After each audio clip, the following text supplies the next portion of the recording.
Okay, welcome to the August 3rd, 2024 meeting of Sisters in Crime, and we're the North Florida chapter. My name is Lana McCara. I'm the president of the chapter, and I'm so happy to welcome you today. We have people in the room here, and when we get to the question and answer, I will turn the camera around so you can see everyone. And then we also have people in the chat, so if you have a question, put it in the chat and we will address that during the Q&A time at the end. Next week, our meeting is on September 7th, when Marcus Melnick will talk about how to survive an active shooter. He's an anti-violence specialist, and he will also be presenting by Zoom. So I'm excited about that one. I think everyone in the whole town of Jacksonville should be there. Friends and family, bring them all, because this guy has got some really good stuff to say. Our October 5th workshop, which is a full day event in San Marcos, that is open for registration. Early bird registration is now open on our website, which is northeastflsistersInCrime.org, and we'll put the link for that up. Shelley will put the link for that up. And so it's called Double Vision, Writing Dual Timelines, and Denny Bryce is going to be teaching a full day. Lunch will be provided. It's going to be a great day at the San Marcos Community Center. We're looking for donations for our raffle baskets for that. So if you are in the area and you could donate, it could be your own novel, it could be a novel you really enjoyed, it could be gift certificates or gift cards or office supplies. We're also doing some spa baskets. So if you've got those bath bombs that you got for Christmas 2 years ago, donate them, because we're going to be doing that. Somebody will really enjoy that. We also have work scholarships for 3 people.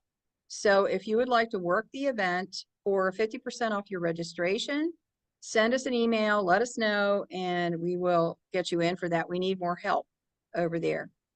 So that's all I have for now, and I'm going to introduce our speaker. John Tonsick, CPA CFE, is a forensic accountant with more than 40 years of experience as a Big Four auditor, consultant, and Fortune 50 executive. He's published numerous articles on fraud and corporate governance. John's an author, a speaker, and a magician. So he's going to talk to us about the magic today. Welcome, John. Thank you very much, Lana. I appreciate it. And good morning to the Northeast Florida chapter of the Sisters of Mystery. I'd never heard of your group until I met Lana, so I'm kind of excited about that. I prefer to speak to live audiences because I like to do a little bit of magic. So I hope that you'll indulge me with a short video for this very first slide, because I want you to see this. I think it's kind of fun, and I hope you do too.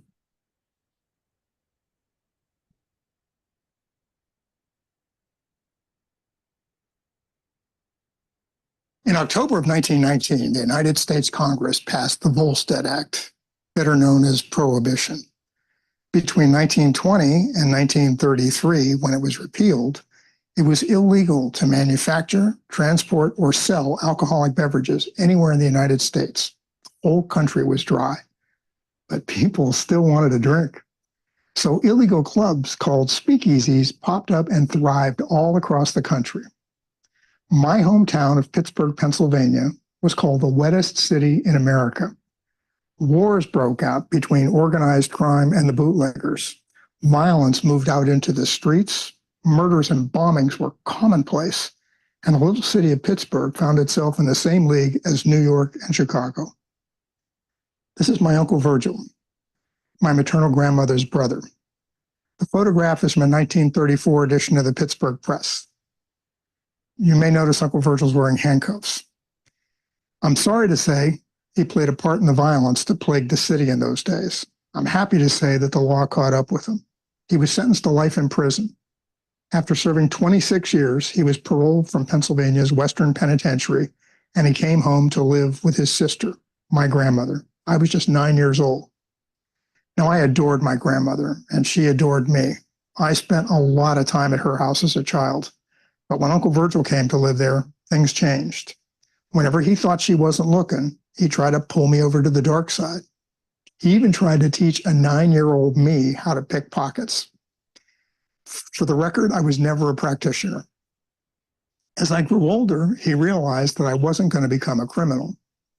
So he got mad, and he robbed me inside my grandmother's kitchen. He shoved me up against the wall and he said, "All right, nephew, take out your wallet and give me your cash." I said, "Oh, come on, Uncle Virgil, that's my emergency 100. He said, "Yeah? Well, this is an emergency. I need $100. He said, "You might as well take off that swanky wristwatch you're wearing too." I said, "Uncle Virgil, you gave me this wristwatch." He said, "Yeah, but I stole it, so you probably wouldn't want to be wearing it anyway." He took an envelope from his pocket and he placed a watch and the cash inside. He said, "You might as well give me that fancy black ring you're wearing too."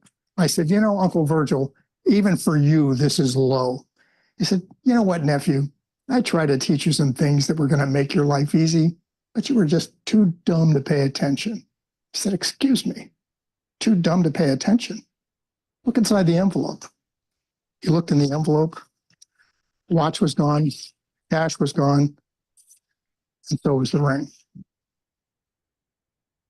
I said, "You know, Uncle Virgil, just because I didn't become a criminal doesn't mean I wasn't paying attention.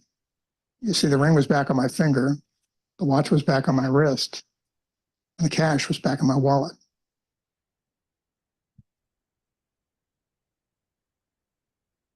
Any questions? My name is John Tonsick, and I'm a forensic accountant. I've been helping people prevent, detect, and investigate fraud for more than 45 years. I'm also a magician, and you may wonder what fraud and magic have in common. Actually, it's a great deal. You see, they both involve lying and cheating. So one discipline informs the other. Now, there's a reason I told you about my Uncle Virgil. First is to have a little bit of fun, and I certainly hope we have a little bit of fun this morning. More importantly, as much as I dislike what fraudsters and criminals do, bless their little black hearts, they are fascinating people, and we can learn from them. In fact, to be good at preventing and detecting fraud, we've got to know our adversaries. We've got to understand how they commit fraud, why they commit fraud, and why it so often works. I'm going to start with a little story here. This is a case that I did quite some time ago, but it remains one of my favorites, and I think you'll enjoy it. A mid-sized publicly traded company in the agricultural industry was having cash flow problems. They brought in a new treasurer to address the issue. 2 months into the job, he's watching every penny like a hawk, and he noticed something odd. The company processed their payroll every 2 weeks, and it normally totaled about $4 million. But the last payroll was $4.7 million. Couldn't understand why. So he called his company's payroll manager. She was on a business trip in Chicago and said, "Hey, what's going on with the payroll?" She said, "I don't know, but I'll find out." She cut her trip short. She was back in the office the next morning, and $700,000 was back in the payroll bank account. She called the treasurer and said, "I found the problem, bank error." The treasurer called me and he said, "Does that make any sense?" And I said, "Where'd the money come from?" He said, "I don't know." I said, "Why don't you call the bank and find out?" He did, and learned that the money had been transferred from his payroll manager's personal checking account. Needless to say, we had a little conversation.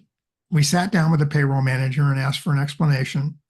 After a few feeble attempts to sell the bank error story, and with very little emotion, no tears, this woman admitted to taking $1.2 million from the company over the preceding 15 months. She signed a handwritten confession, went to the bank that day, and got a cashier's check for $500,000 payable to the company and said, "Here, this is all I took. No harm, no foul. I'll just go home." And I said, "Well, you're going to go home, but I'm going to keep looking. Did you take any more?" She said, "Absolutely not. This was everything." I said, "You know, if you took more, now would be a pretty good time to tell me because I'm pretty good at this and I'm going to find it." She said, "How long do you think it's going to take?" I said, "Why don't you give me a couple of weeks?"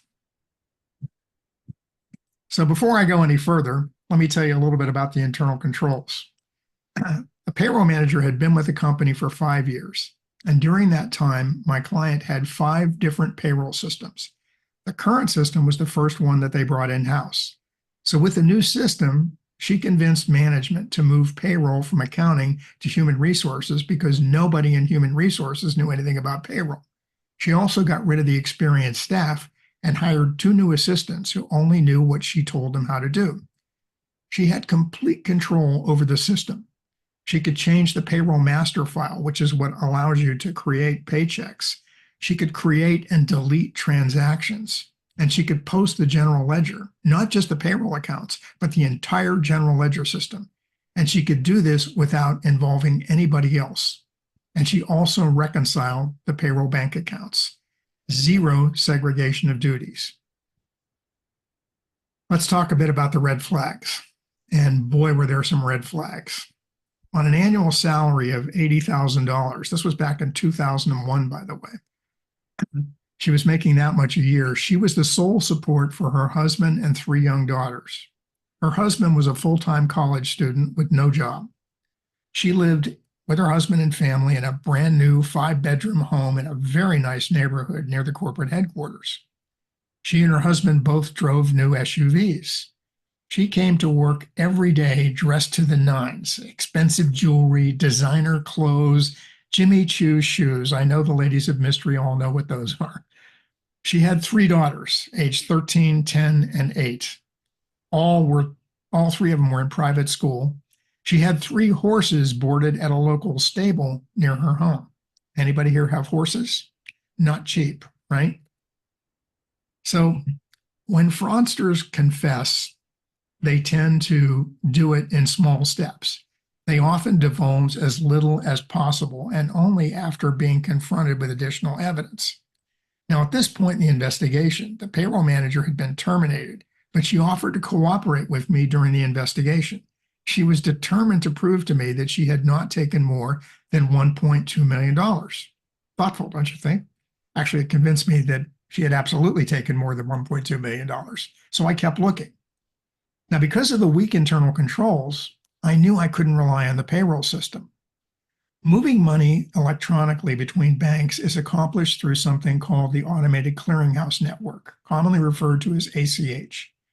ACH files tell banks where to send money, the name of the recipient, the amount, and the bank account number of the individual receiving payment. The payroll system created ACH files automatically each time my client ran the payroll. And once it was created, the payroll manager couldn't change them because she had no access. In fact, I doubt very much that she even knew they existed. So I downloaded the ACH files and I sorted the payroll disbursements by bank account number, and I immediately found another $700,000 being sent to her checking account. So now we're up to $1.9 million. Here's how she did it. Each pay period, she would go into the payroll master file, reactivate a terminated or retired employee, change the employee's bank account number to hers, and process a bonus payment. Normally it was $40,000. The money was deposited into her personal checking account. In fact, the name of the employee that she used to steal it actually appeared on her bank statement. After she processed the payroll, she would change the bank account number back to what it was, deactivate the employee record, and then simply delete the transaction from the payroll system. Of course, now she had a problem. She needed to account for the money she'd just taken. The new payroll system created a journal entry automatically each time they ran the payroll. But she told the controller, I just don't trust that new system. So she made a journal entry every month to conceal her thefts. It was 800 lines long, and it took her all day to do.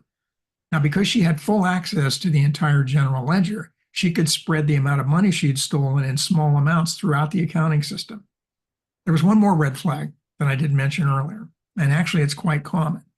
She was terrified that if someone stepped in to cover in her absence, that they might find her fraud. So she never missed a day of work. It's a very common trait among fraudsters.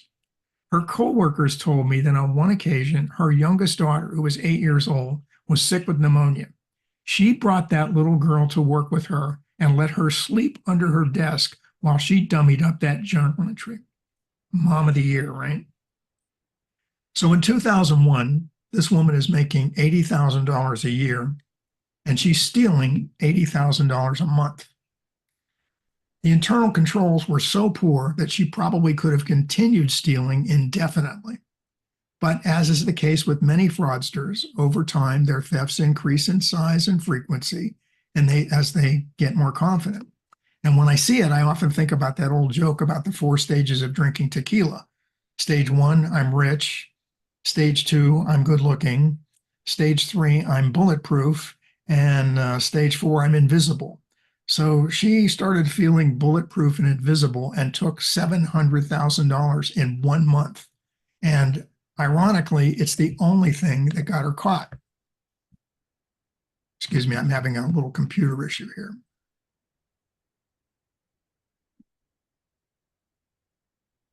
So I asked her to meet with me at a Denny's restaurant near my client's corporate headquarters. Now, she had no idea I knew about the extra $700,000. So my colleague and I were sitting in a booth facing the door when she came in with her husband, whom I'd never met.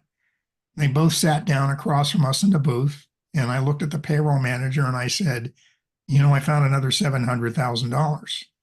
The color just drained from her face. She shook her head and said, nope, didn't do it. And she stared right down into her lap.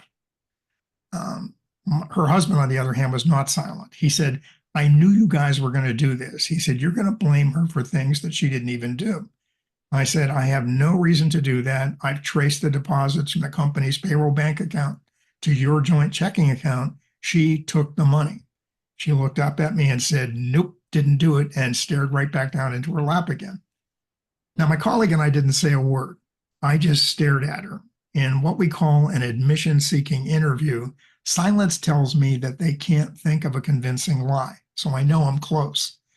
And it's tempting to break that silence, but I like to let it work for me. So we sat there for what seemed like an eternity. You could cut the air with a knife. Every few minutes, she would look up from her lap.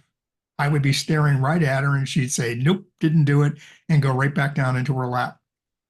Finally, her husband couldn't stand it anymore. He looked at his wife and he said, did you take the money? She said, yeah, I took it. He said, why didn't you say that half an hour ago? She said, I forgot. He said, you forgot about $700,000? He said, could you excuse us for a minute? I said, sure. So the two of them got up and walked out of the restaurant. And through the window by our booth, I could see that they were having a pretty animated conversation by the main entrance. And after a few minutes, they came back in and sat down. The husband looked at me and said, of course, you know about the property in Michigan. Now, I'd looked everywhere in California, but I didn't have a clue about Michigan. I said, of course, I know about the property in Michigan. He just told me, right? He said, it's worth $400,000. We paid cash for it. If we give you that, will this go away? And I said, well, I'm sure we're going to take that, but you're still a little short, and this is not going to go away. My client filed a civil suit against their former payroll manager, and they won a judgment for $1.9 million. They took everything she had. They took her home, the property in Michigan. She even gave them her pension. Everything was gone. But they were absolutely furious. I mean, if the CEO could have erected a gallows on the front lawn of the corporate headquarters, there'd have been a hanging. They all trusted this woman, and she betrayed them. So he wanted her to go to jail. And he said, can you take this case to the DA, John? And I said, sure. So I took a binder to the DA's office. It was about a foot thick. And I said, I had her signed confession, the journal entries, all the supporting documents, forensic copies of computer files. I mean, this case was tied up in a bow.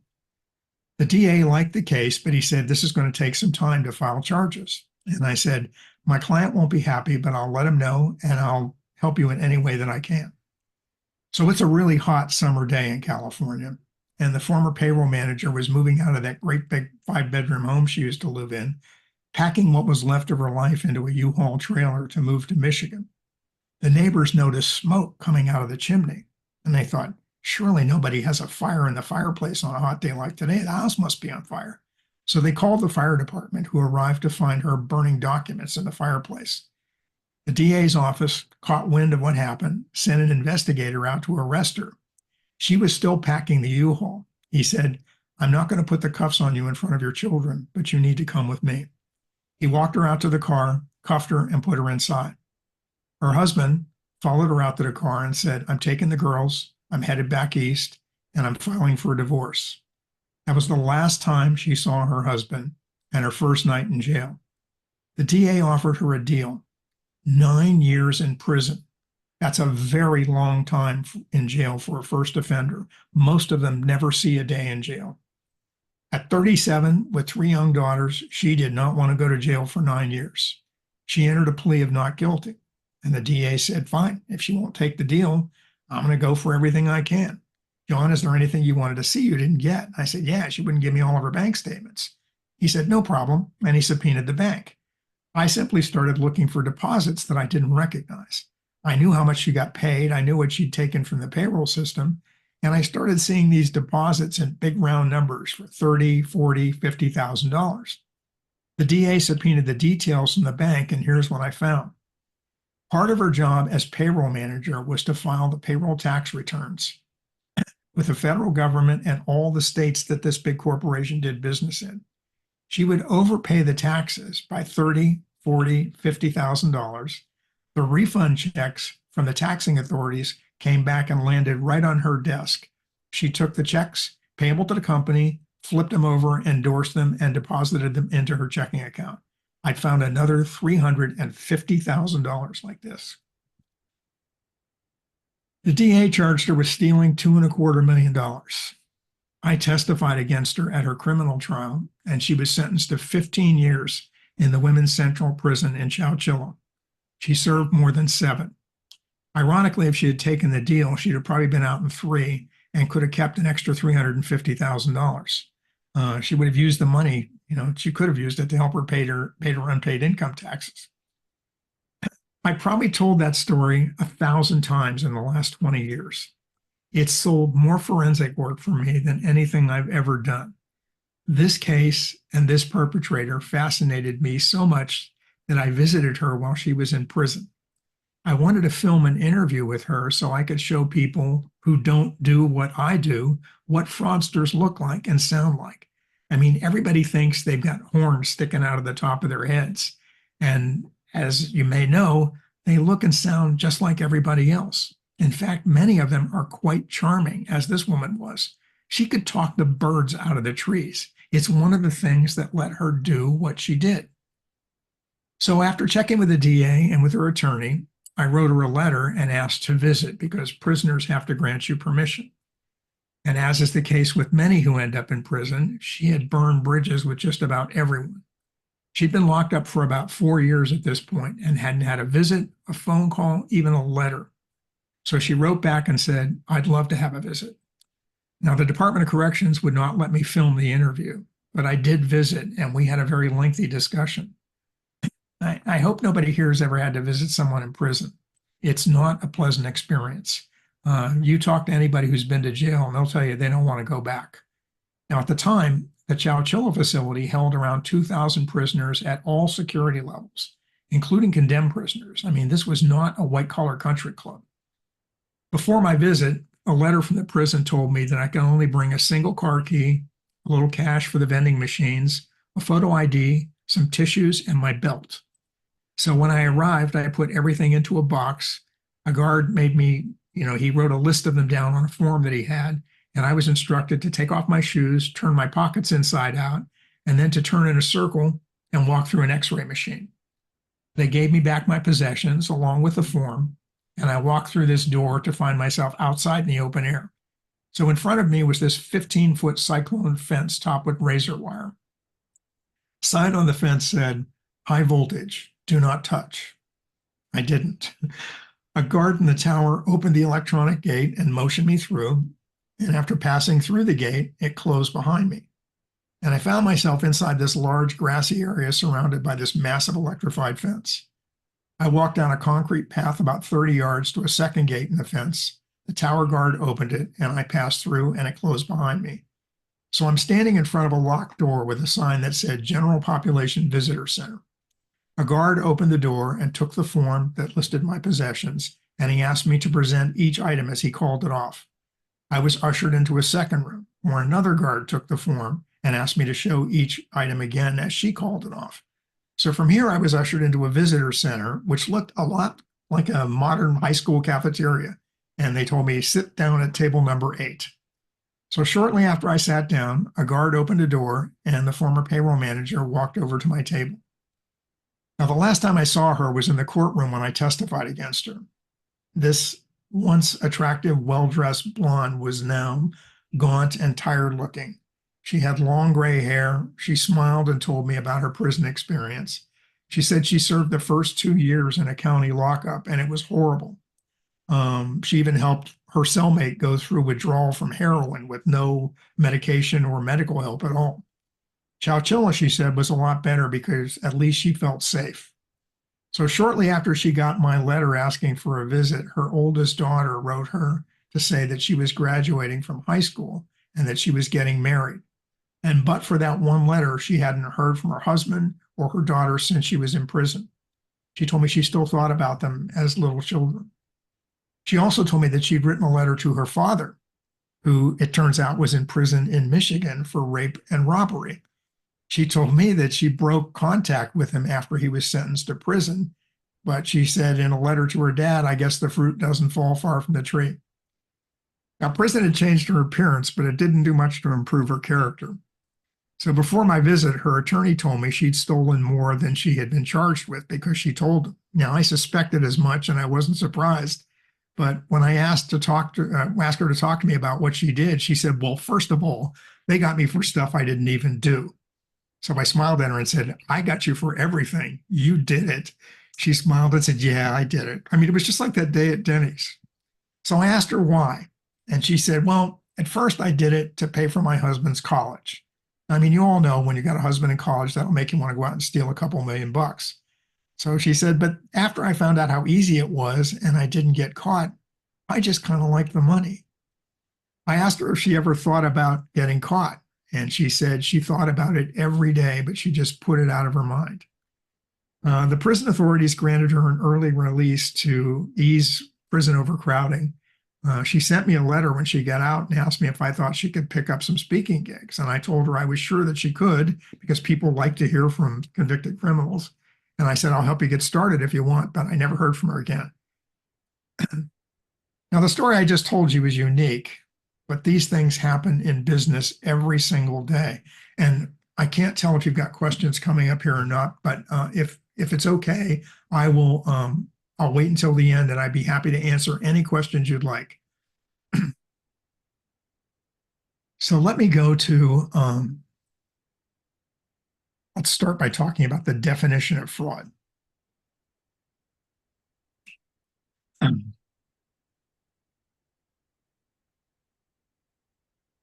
Fraud is an intentional misrepresentation that's relied upon by another to their disadvantage.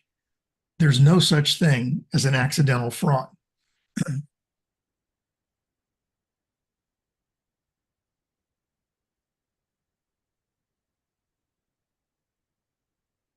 Normally, I would show you a magic trick here, but I'm going to save it for the end. So let's talk about the role that human nature plays in the world of fraud. In 1953, Dr. Donald Cressy gave us the fraud triangle to help us understand what motivates people to commit fraud. And he said it's 3 things: financial pressure, an opportunity to do it, and finally, the ability to rationalize behavior. I liken the fraud triangle to the fire triangle because when you put heat, fuel, and oxygen together, you're going to have a fire. To put out the fire, you remove one of those components. The fraud triangle works exactly the same way. When all 3 of these components are present, you'll have a fraud. If we remove just one, the fraud won't occur. Financial pressure, which we also refer to as the immediate need or the unshareable problem, is usually something like, I call it sex, drugs, and rock and roll because that's usually what it is. It's like drugs, alcohol, gambling, boyfriends, girlfriends. The pressure is normally known only to the fraudster, and we have no control over it. 85% of them will display some behavioral red flags, but very often they're missed. And in my experience, gambling has played a very large role. If you see somebody who's going to Vegas every week, getting comp for airfare, hotels, meals, and shows, they're losing. Vegas doesn't fly winners in for free. Over the last 45 years, I've investigated frauds perpetrated by people from a variety of industries, from all walks of life, corporate executives, blue-collar workers, doctors, lawyers, even members of the clergy. And I've come to believe that under enough pressure, almost anyone is capable of almost anything.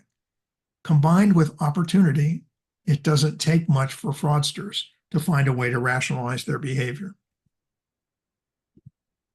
Opportunity, on the other hand, presents us with opportunity.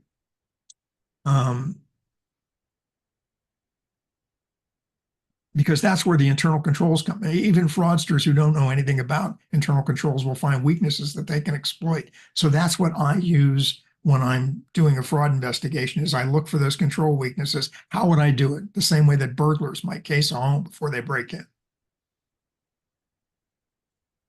So how big is the problem? With over 90,000 members worldwide, the Association of Certified Fraud Examiners is the largest anti-fraud organization in the world. Every 2 years, the ACFE compiles a report on the state of occupational fraud, and it includes information about the costs, the schemes, the victims, and the perpetrators. The results from our 12th survey in 2022 came from more than 2,000 actual fraud cases in 133 countries. The consensus of CFEs who responded to the survey is that organizations lose 5% of their revenue to fraud. If you apply that to the world gross product, it comes to $6 trillion a year around the globe. Now, the truth is nobody knows exactly how much is lost to fraud. I personally believe that much of it goes undetected. But wherever you stand, it's a very big number, and every organization is affected by it.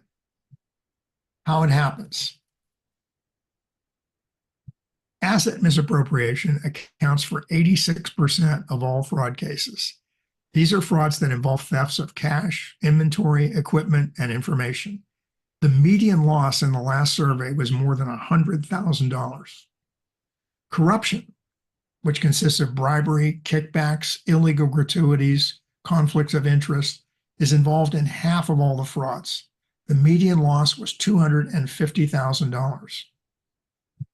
Financial statement fraud accounted for 9% of all the frauds, but the median losses here were $593,000. Of the asset misappropriation schemes, cash is the #1 target. The most common schemes are the billing schemes, which is basically any way a vendor can get you to pay for something you didn't get or pay more for it than you should. 20% of all of them. Cash on hand, which is cash larceny, taking money out of like a petty cash drawer or a cash register, 18%.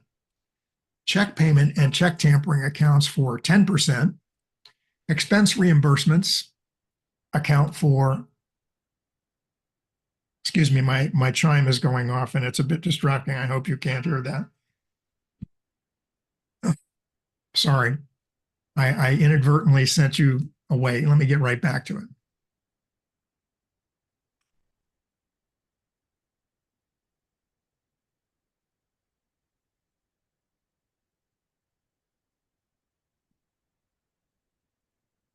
So hopefully I'm back to where I am. Expense reimbursements are 11%. Payroll is 9%. Skimming, 9%. That's basically taking money before it gets booked in the general ledger. And then register disbursements, basically that happens a lot when people are working at a cash register and they'll process a return. So the return is treated like they're giving somebody money back for returning a product which never comes back.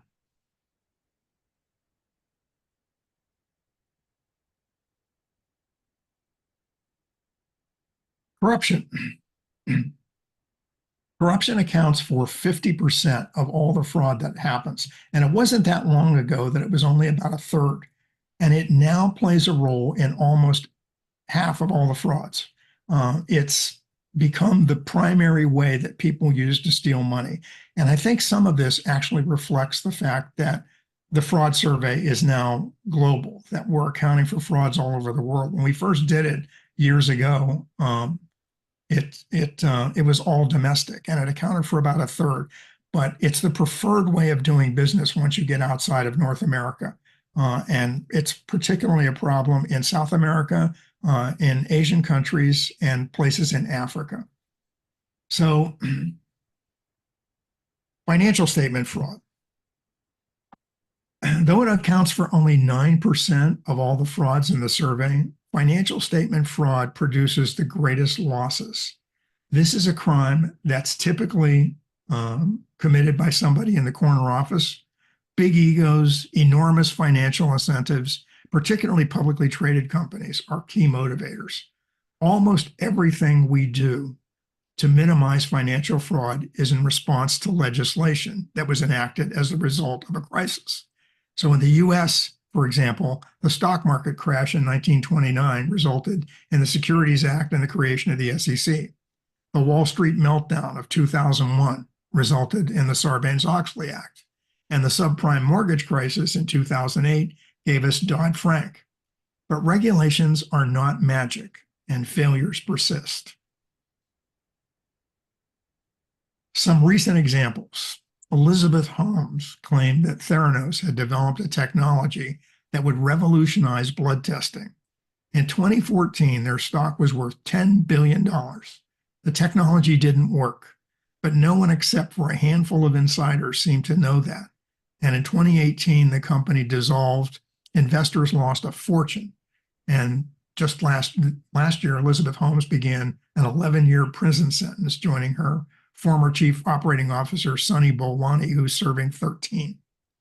Wirecard, a German-based electronic payments firm, declared itself insolvent after authorities discovered $1.9 billion missing from their accounts. In fact, the money may never have existed at all. Marcus Braun and 2 other senior executives are looking at years in prison in Germany. Another one fled the country. He's on top of their most wanted list, and they think Russia. And then, of course, there's Sam Bankman-Fried and his cryptocurrency exchange, FTX. The new CEO, John Ray III, who led the Enron liquidation, said, "Never in my career have I seen such a complete failure of corporate controls." In 2023, Silicon Valley Bank, followed by Signature Bank and First Republic, 3 of the 4 largest bank failures in U.S. history occurred in 2022, and it involved more than $750 billion. Regulatory failures, certainly, but more importantly, poor management and excessive risk-taking. So how do we find it? Regulatory failures, how do we find it? So we find it, 42% of it comes from a tip. Basically, that's employee hotlines, somebody going into their manager. Very often they're anonymous. Sometimes they're from non-employees, contractors, and vendors that we do business with. Internal auditors find 16% of it. Management review uncovers 12%. The 5% of it is found by accident. So you're looking at almost half of it comes from a tip or by accident. 4% of it is found by the external auditors, and only 2% of it is found by police. So the auditors aren't doing much better than the police. Let me tell you, if the police are finding your fraud, you've got a problem. I had a bank manager in New York one time called me and said that the FBI had just come into his office and said that their procurement officer had been putting large deposits into his bank account, and he had a gambling problem, and they wanted to know if he had any idea where the money was coming from. And I said, I've got a pretty good idea where it's coming from. So who does it? Long-tenured employees are almost 3 times more likely to steal than others. They're also the most likely to collude, and it takes longer to catch them. It's almost always the people that you know and love and trust the most who are going to do this. 3 of 4 frauds are committed by men. They cause losses 25% higher than the ladies, probably because we've got bigger hands. I don't know. It's not that the ladies aren't trying. I think much of this has to do with persistent inequality in the workplace. You know, men hold most of the jobs that provide the opportunities to commit fraud, sadly, and particularly jobs in senior management. For example, in 2023, women had only 35% of those positions.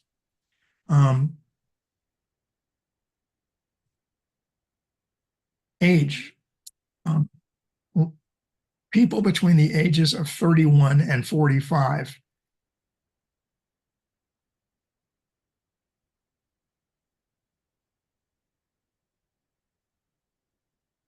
commit 54% of all the frauds. Only 3% were committed by people over the age of 60, but they caused losses that were 800% higher, proving once again that old age and treachery will overcome youth and ambition. Fraudsters with undergraduate degrees committed 47% of all the frauds and caused median losses of $150,000. People with postgraduate degrees committed only 18% of the frauds, causing median losses of $135,000. So if you're thinking about a career in fraud, you might want to save some time and money and just skip that MBA. Owners and executives committed 23% of all the frauds, causing median losses 6 times higher than those of their employees. So why do we keep falling for this stuff? Fraud is rooted in human nature. It's what I call the trust trap.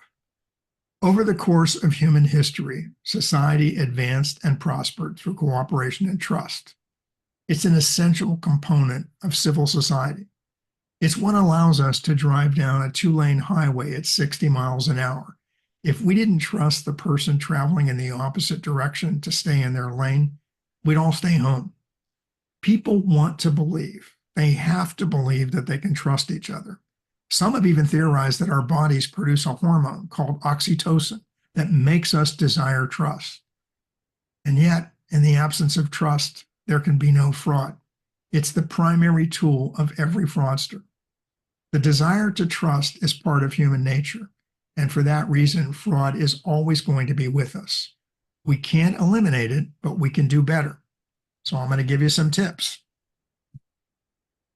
Number 1, expect fraud. When I talk to people about fraud, the biggest obstacle I have to overcome is the unrealistic belief that it's not going to happen to them. It's how the trust trap manifests itself. I work for a wonderful organization. I'm surrounded by people I've known and loved and trusted for years. They would never, ever steal from me. Those are precisely the people who will steal from you. Another component of this involves the stages of grief.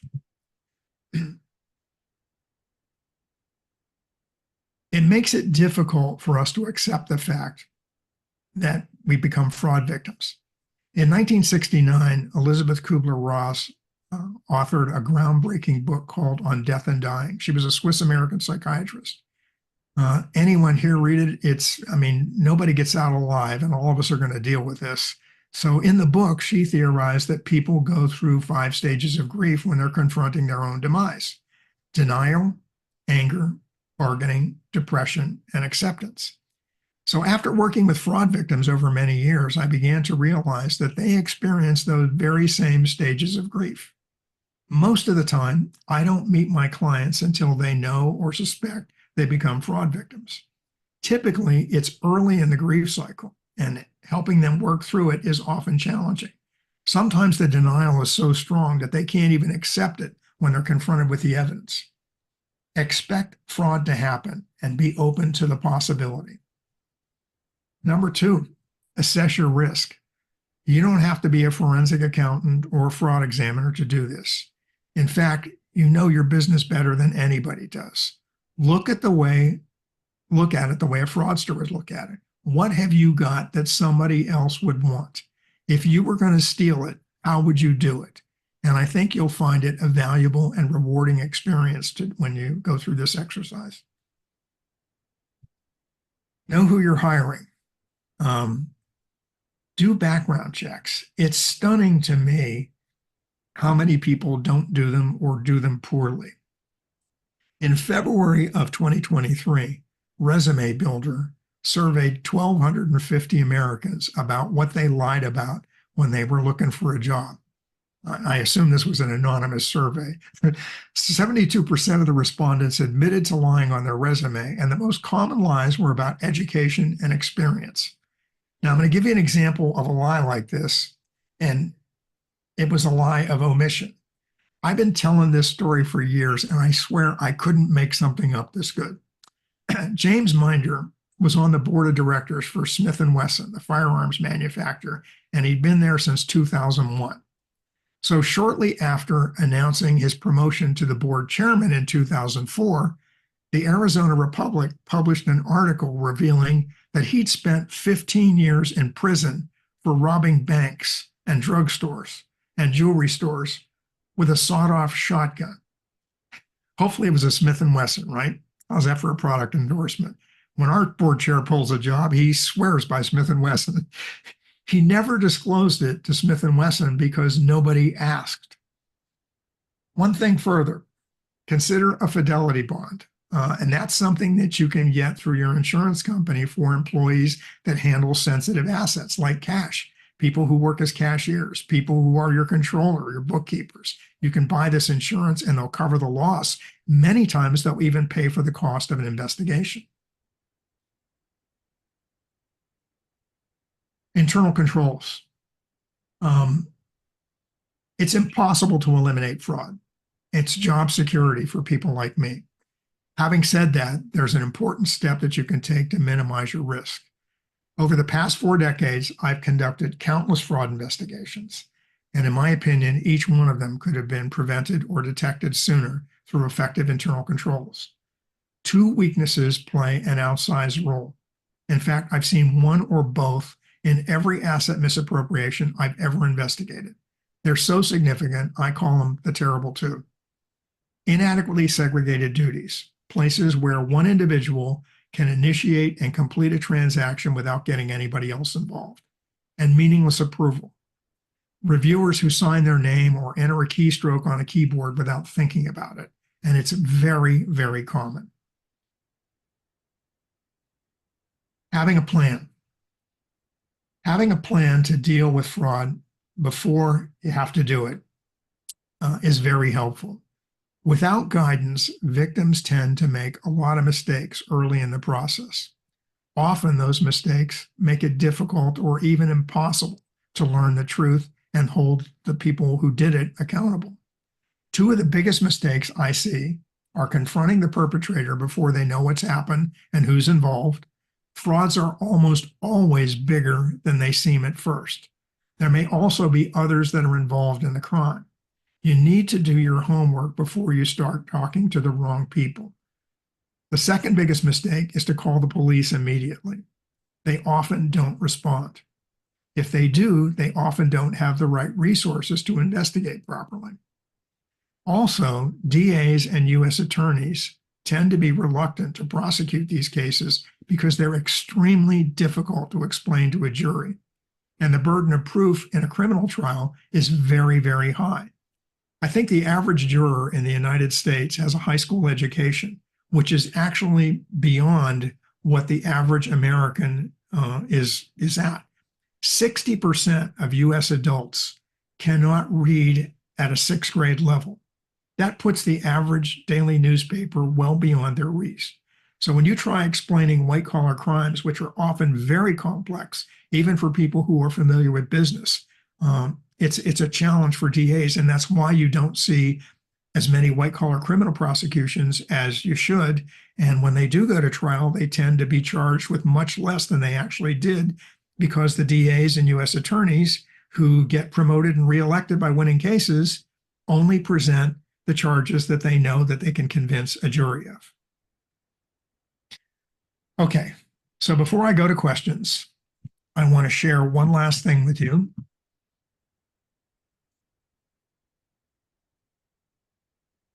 It's one more thing that my sweet old Uncle Virgil taught me. And it's all about fraud, basically. It's about the trust trap. You may be familiar with the old swindle 3-card Monte. I'm told that more money has been won and lost on this swindle than every horse race ever run. I don't know if that's true or not, but I do know this. Anybody can play and anybody can win. All you have to do is follow the lady, the Queen of Hearts. Pay no attention to the 9 of clubs. Pay no attention to the 9 of spades. Just follow the Queen of Hearts. Now, if you follow the Queen of Hearts, you're probably feeling pretty good right now because, hey, I think I won. But actually, if you'd placed a bet, you'd have fallen into the trust trap and you'd become a fraud victim because I lied and I cheated. There was no Queen of Hearts ever. So don't play this game no matter how they do it. And with that, I'm going to turn to questions. I'm seeing some that are in the chat here. And if it's okay, I'm going to start with those.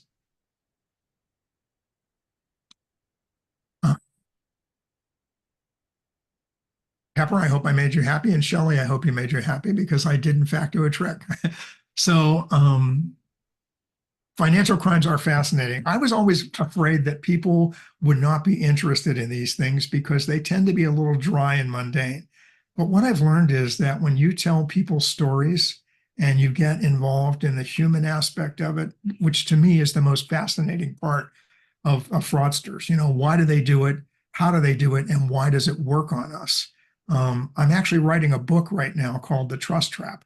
And I've learned that people are interested in it. So whenever I speak, I tell lots and lots of fraud stories. So, I mean, this is just one of many. It just happens to be my favorite. So Shelley says, you're writing an amateur sleuth with background of finance who uses her skills to track the criminal. So this is perfect research for me. I'm glad, Shelley, and if I can be of any assistance to you, I'd be happy to do it. So be sure and reach out. And Pepper says, I occasionally even encounter financial crimes in my day-to-day job. So this presentation may help me on multi-purpose levels. You know, I will tell you that every business experiences fraud. I've rarely encountered a business that didn't have at least some, and I've seen it destroy businesses just because people aren't looking for it. They don't want to accept the fact that that person that they know and love and trust could do it. Sometimes it's even a family member. So Pepper also says, I work with medical practices in my day job and they're frequent targets. Absolutely true. The medical industry is definitely a victim often. And how do business owners hire you to find fraud in their businesses? I used to speak probably 30 or 40 times a year when I had my own practice. And I did it primarily as a tool to develop, you know, business for my fraud practice, because I'd get up and I'd tell that payroll story and inevitably somebody would come up to me and say, you scared me. I think that's happening in my business. And I would go out and I'd take a look at what was going on. And the next thing you know, I'm looking at a fraud investigation. It's how I found most of my work. I think I'd probably run over my time a little bit, but those are all the questions that I saw in the chat. Does anybody here have questions they'd like to ask? Yes.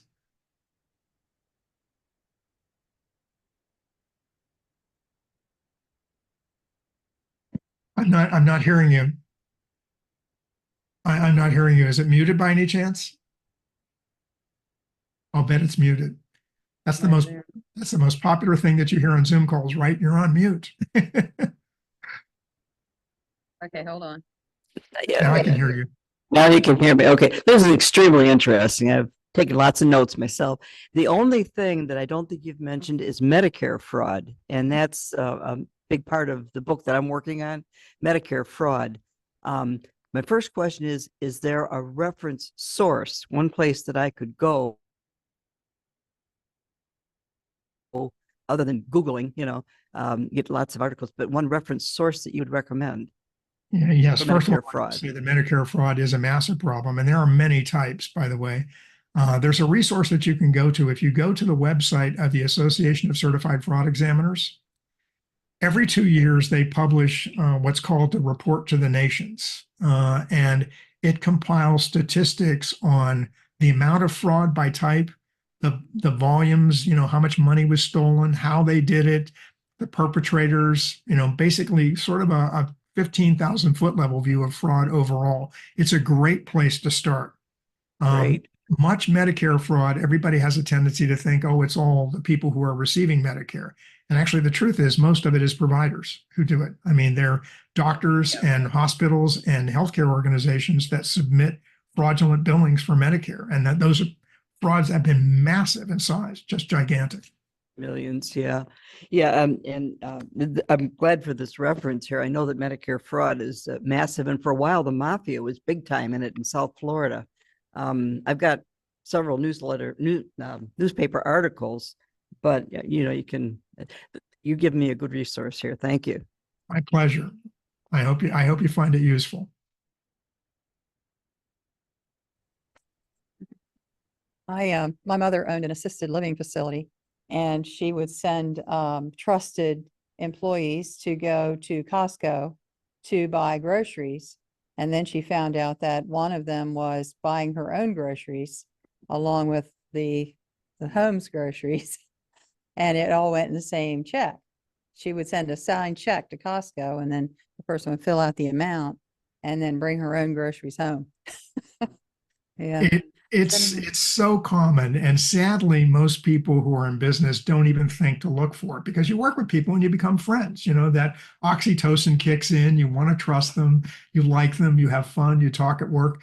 I mean, I did an investigation of a woman who embezzled close to $1 million in 15 months from an international charitable organization. If I said the name, you'd know it immediately. I never mention my clients by name because I don't want to embarrass them. It was in all the newspapers. She went to prison, but this woman worked there for 18 years. And the CFO of that company heard me tell that payroll story. And she came up to me and said, "You scared me. Can you come and talk to me?" And I said, "Sure." So I went in, and the woman had all of the traits. She was making like $58,000 a year, but she had a box at Angel Stadium. She had new cars that she drove all the time. Her husband was disabled, and she was taking care of him. They had a boat tied up at a slip in the harbor down here. She was on vacation all the time. You know, she used to spend money on Vegas. She went to Vegas every single week and got comped for airfare, hotels, meals, and shows. Like I said before, when people they don't fly winners in for free. The Vegas knows as long as they can keep you sitting at that slot machine, they're going to take your money. And she was losing, and they were paying for it. She was doing Bible study classes in this organization's offices every Friday morning with the staff. And she spent about 6 months in prison. I think she got a year of home confinement and about 3 years of probation. She is living in Vegas now in the house that she bought with their money, probably. And she bashes her organization on Facebook almost on a daily basis. I still see her out there, and she's always bragging about how much money she's winning in the slot machine. So I don't know who she's stealing it from now, but I'm sure it's coming from somebody else. It's crazy, just insane. Anyone else here have a question? Shelley?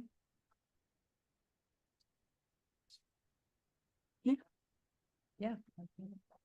You spoke about corporate America, but I was wondering if perhaps nonprofits are easier targets because there's more of like a trust trap there.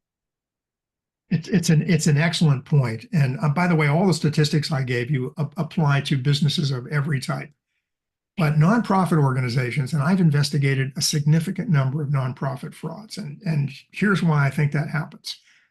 Most of those organizations are staffed by people who are more committed to the cause than they are to making money. You know, I mean, you don't go to work for the Red Cross, for example, to get rich. You do it because you care about their mission. You don't go to work for your church to get rich. You do it because you care about your church.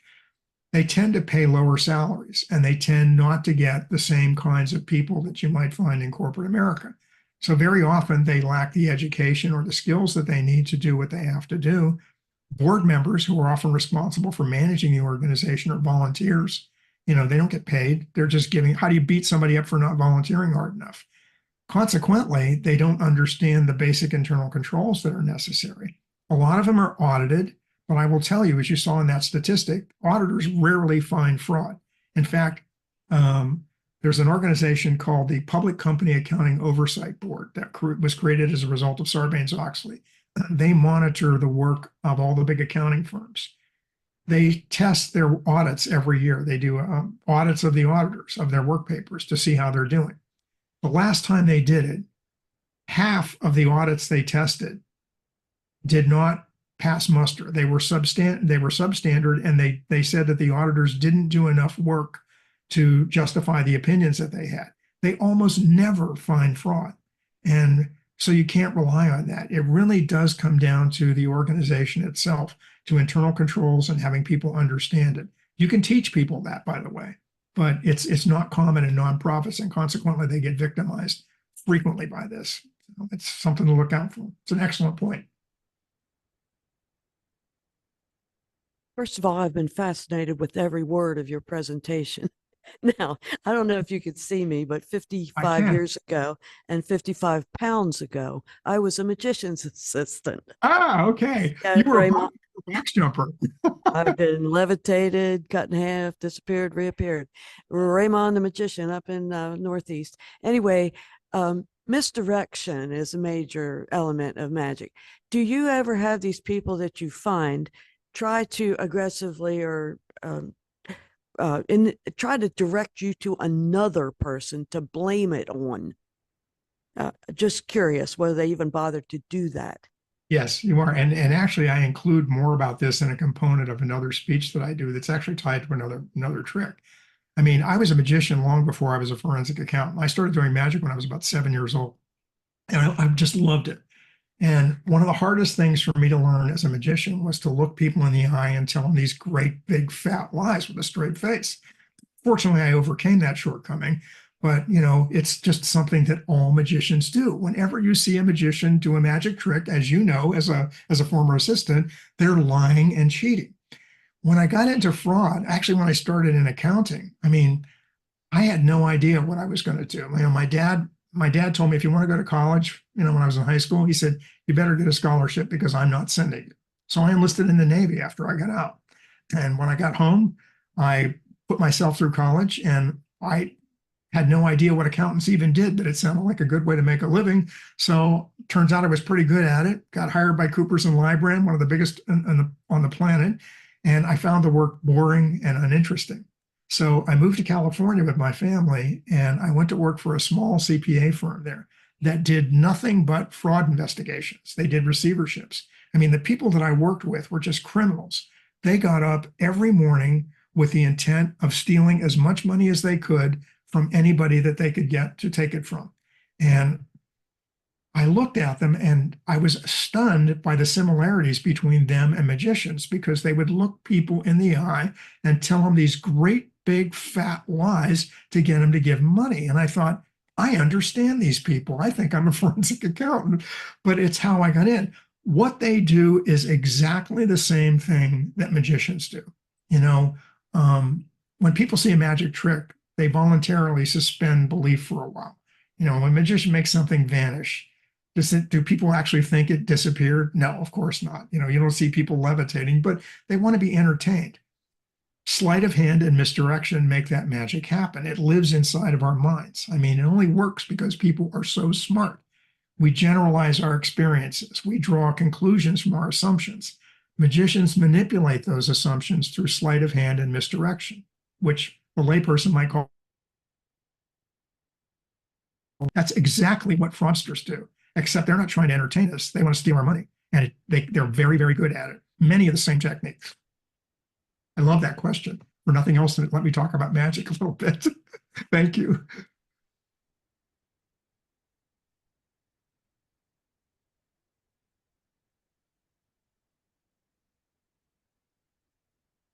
So I wrote down you said that most of 42% of it fraud is found with a tip, but then you said internal audits catch 16% and then external audits catch 4%. There's a little bit of overlap. Obviously, it comes out to be more than 100%, right? Yes. Yeah. Oh, I didn't do the math. Tips and accident, ever since they've been doing the surveys, started in 1996. Ever since they've done the surveys, almost half of all the fraud gets uncovered by a tip or by accident. And it's because audits aren't working, internal controls don't work, and people just don't seem to understand them. And then you've got the emotional side of it, this idea that, I know and love all these people that I work with. They're not going to steal from me because I trust them. All those things work against them and us and work for the fraudsters. But yeah, most of it's a tip or an accident. Did I answer your question?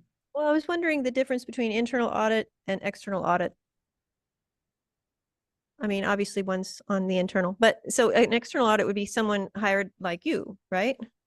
Yes, and as a matter of fact, I spent a good chunk of my career working as an internal auditor for Arco and, Fortune 50 oil company, Broadcom, Metropolitan Water District, and I always found fraud because I look for it. But most auditors, frankly, are not trained to look for fraud. And we've really gotten away from the fundamentals of the internal controls that will prevent it and detect it sooner. So one of the things that I do as a CPA and a certified fraud examiner, I focused almost all of my attention now in my practice, my golden years, I was 73 in July, on teaching and speaking and training auditors and business people about how to prevent and detect fraud. It's really a sore spot with me because everything we're doing is obviously failing. I mean, it's not working. And it's because we're not paying attention to the right things, in my view. I was wondering about the 4%, like that doesn't seem very good. It's not very good. Believe it or not, that's actually better than it was for a while. At one time, the police were finding more than the auditors. They're actually getting worse. Since they started reviewing the work papers, PCAOB, Public Company Accounting Oversight Board, it's crept up. The percentage of deficient audits has increased every single year. And, at some point, you have to recognize the fact that the definition of insanity is doing the same thing over and over again and expecting a different result. What they're doing just doesn't work. I think what needs to happen is they need to focus more of their attention on forensic audit techniques and training. And the other thing is the independence of auditors. Auditors get paid by the people that they audit. They like that money. I mean, they make very, very good money doing audits. And the people that they put on the job tend to be brand new people right out of school. And I mean, I will tell you, when I first graduated from college, I was a pretty good accountant, but I was green as grass. I mean, I'm old and sneaky. I can tell good lies. I'm a magician. If I can't fool somebody that's on their first or second year out of school, shame on me. And they do it with regularity. The kids just don't pay attention to it. And the structure of the audits is such that they aren't looking for the things that they should be looking for, and thus these big failures. And I think it's just going to continue until they make some fundamental changes. So if an organization is looking for someone that will get them a better than 4% return, would you say go to you said you're an associated certified fraud examiner? Is that a good place to I'm go? a certified fraud examiner. And one of the things that I might still do a couple of them. If I found a really interesting organization or an interesting fraud case, I used to do fraud risk assessments for companies. And they would bring me in and I would look at their operations and do what I told you about earlier, which is, what have you got that somebody would want? And if you were going to steal it, how would you do that? They know the answers to this stuff. They just never think about it. And then I help them develop internal controls to make sure that that doesn't happen. And that when it does, because people will still collude, they'll still conspire with each other, and that will overcome any preventive internal control that you can put in place. It'll help you find it faster. The average fraud runs about 18 months. And once you get to like a year, very often you're talking about $1 million, because the thefts increase with frequency and the amounts get bigger as they gain confidence. It's a common phenomenon in the world of fraud. So yeah, hiring somebody like me or another organization that will consult with you on internal controls, that's what most businesses really need. That's what they need, and they're not getting it because they don't have to. They don't think it's going to happen to them, and they don't want to spend the money. So they learn the hard way. I think that's a key. They don't think it's going to happen to them. Yeah, that's really The true. biggest problem that I have, is that nobody thinks it's going to happen to them until it does. Right. Anyone else? Yes. While I'm listening to you, I'm thinking about what happened to our all over the world when Microsoft made that mistake with the new software. And the follow-up that I would hear on news was that they should have known for years that they needed better protection against this. So it's the same idea that that something that controls everything, our telephone, our communication on phones, our electric grid, all those things are subject to this, and yet we get a little bit too comfortable, and they said they didn't invest enough money in how to prevent this. And You're talking about the CrowdStrike, yeah, the CrowdStrike failure. Yeah. yeah. And I think in business, that would be true. Like you said, that of course, I'm not in big business. I was in education, but you, I don't know if they all even know that they could have insurance, against losses and everything. The other thing I wanted to say, I think this sounds kind of oversimplified, but I worked in Duval County with the schools, and we have over 100 schools. But about once every couple of years, we'd have a parent in PTA who would who would take some of the PTA money that was coming in. So it occurred to me that these small things may, if they get away with that, these may be the people that later go on to figure out that they'll get a better opportunity somewhere else. I don't know if that's true, but I kind of think it might be. And I don't think it's all reported, those smaller things. And yet that must add up to lots of money too in the country, What happens is when people become fraud victims, I mentioned the grief cycle before.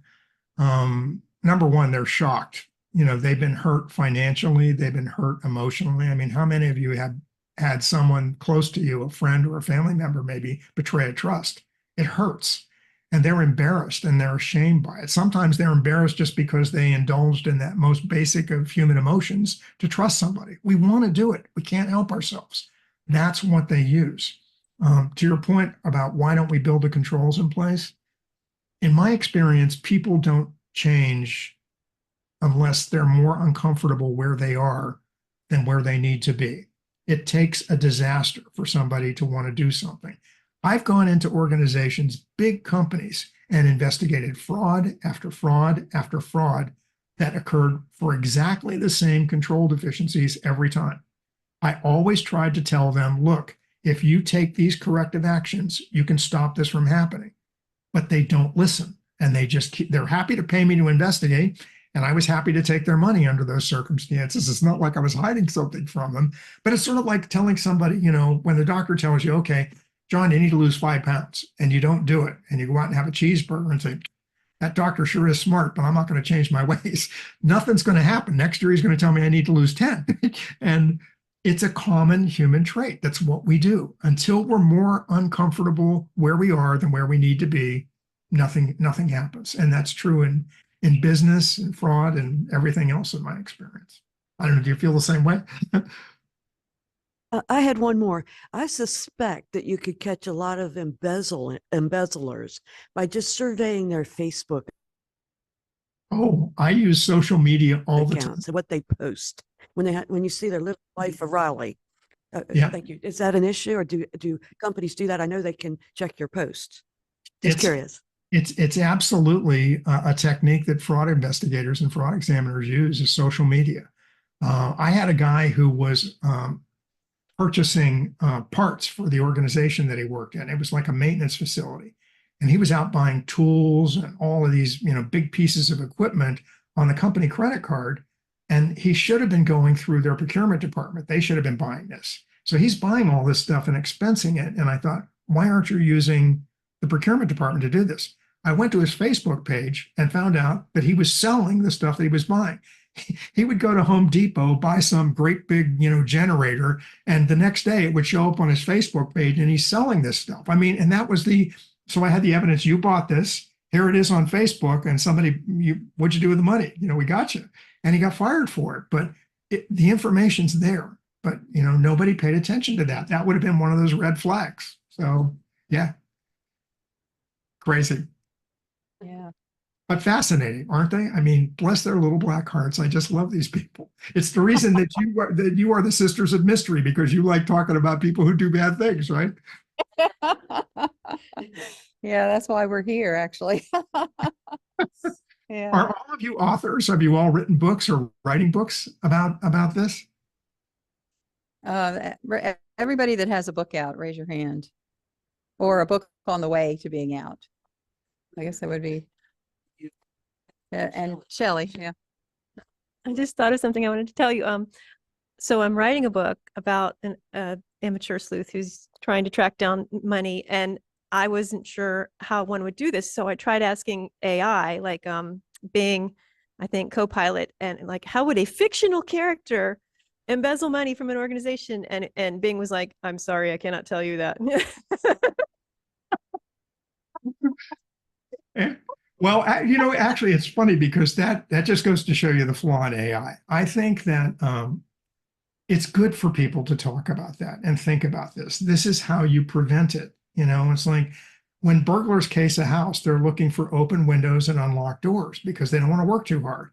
And so they jiggle the handles and they look to see, oh, there's one up on the second floor. Fraudsters do exactly the same thing. You should look around and see where windows and doors are open and unlocked in your business and think about how you might do it, because that's what's going to help you prevent.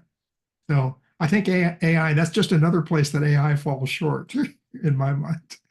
It's not quite ready for prime time yet. John, could you take a quick look at the chat and see if anyone is, Yes. Let me go back to this and see what we have here. I think we good? Yeah, there was a question about how owners hire me to find fraud in their business. I think I answered that, but if you want to reach out to me and talk about something, if I wouldn't do it for you or I can't, I'd be happy to refer you to somebody. American Greed episodes, actually one of my cases was on American Greed. And it was about a guy who embezzled from his longtime employer and friend who murdered his partner. He's in prison right now, life without parole. Most of the time, these people are not violent people. But this guy, I uncovered the fraud. His employer suspected it, but I found the evidence that tallied it all up and got him convicted. And he had to pay a judgment of $800,000 to his employer, who was his best friend. This guy hired him when he had lost a job, gave him a house to live in rent-free. Their families socialized together all the time. They went to the same church. They were both devout Christians. But one of them was anyway, the employer. And this guy ripped him off, and he ended up getting a judgment against him for $800,000. Well, the guy that he conspired with, they dropped the charges against him for whatever reason. So this guy could avoid prison by paying the $800,000, but he had to do it within 12 months. So he's happy that he's been, relieved of the responsibility to go to prison. He goes back to his partner into the office, and the partner says, well, you know what? You owe me $1 million. This guy knows that if he pays the $1 million to his partner, he's not going to have the money he needs to pay off his employer and settle that judgment, and he's going to go to prison. So his solution was he murdered this kid. And they never found the body. He assumed his identity on Facebook and social media, got hold of his email accounts and started sending emails to his friends and family saying that he was taking all the money that he had earned in his business venture with the guy who killed him, and he was just going to go around the world and enjoy life. He was going to go windsurfing and skiing, and he kept sending emails for about a year, and then all of a sudden they stopped. The family was always suspicious about what happened. But when the emails stopped, they hired an investigator who found the evidence that led to this guy being convicted of murder. He murdered him in his office. They never found out what he did with the body. His name is Edward Shen, and you might want to, if you look for American Greed, I'm pretty sure there's an episode on that. Fascinating stuff. It's one of my favorite shows. Yeah. Well, we are out of time. Thank you so much, John. This has been amazing. Well, I thank you very much for having me. It's a pleasure to meet the Sisters in Crime, and I thank you for inviting me to speak to you this morning. I hope you all enjoyed it, and my contact information is out there, and I know Lana has it, and she can tell you how to get in touch with me if you have any more questions or you just want to talk about this. But thank you all very much. Thank you. Have a terrific day. And Bye thank now. you everyone for being here on the Zoom call. We're gonna end it right now. Bye.